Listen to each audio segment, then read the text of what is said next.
In terms of buying stock, selling stock, after watching the Whitney there over the weekend, Sierra Leone answers more questions, but for fierceness, probably has us asking a few more here on a Monday, Matt. So your big takeaways from how it all played out for the two big favourites?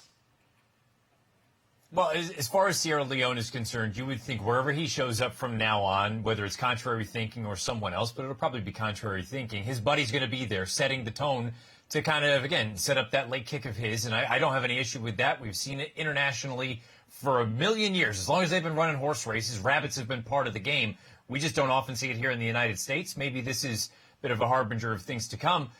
Sierra Leone, you would think that, again, he gets contrary thinking if they show up in that jockey club, as it's been mentioned there toward the end of the Saratoga meeting. And then in the Breeders' Cup Classic, you won't have contrary thinking, but the good news is that race almost always has a hot pace to deal with. So he should get a similar setup to what we saw at Del Mar last year.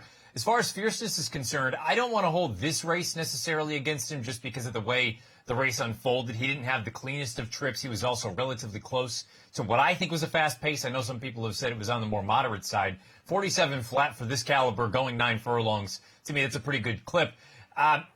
The concern, though, Dubs, would be, to your point, I think what you're kind of alluding to, this is now back-to-back performances where we haven't seen the A-plus version of fierceness, and he needs to be at his absolute best to beat a Sierra Leone. At this point, maybe to beat a Highland Falls, and that's not even to include the 3-year-olds who we'll talk about in a few moments. So fierceness, maybe we're starting to get on a little bit of rocky footing. Sierra Leone, all systems go.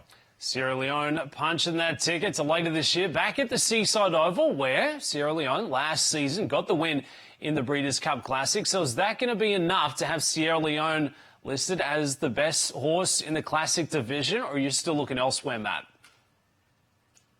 I put him number 2 when I submitted my top 10 rankings for the Breeders' Cup Classic the other day, behind the 3-year-old. I'm buying into Sovereignty. I know maybe he still has a little bit to find. You need to prove it against older horses. But just to put it in perspective, and we've talked about speed figures, they're not the end-all, be-all. Sierra Leone right there in that Whitney that we just saw earned a 109 buyer. Sovereignty earned a 109 buyer in the Belmont Stakes as a 3-year-old back in June. So I know there's still more room for improvement. The Jim Dandy, some people wanted to say the number wasn't fast. Fine. That wasn't the point. The Jim Dandy was nothing more than a means to an end to get to the Travers at the end of the month at Saratoga. And you would think, again, you may have another forward move in there.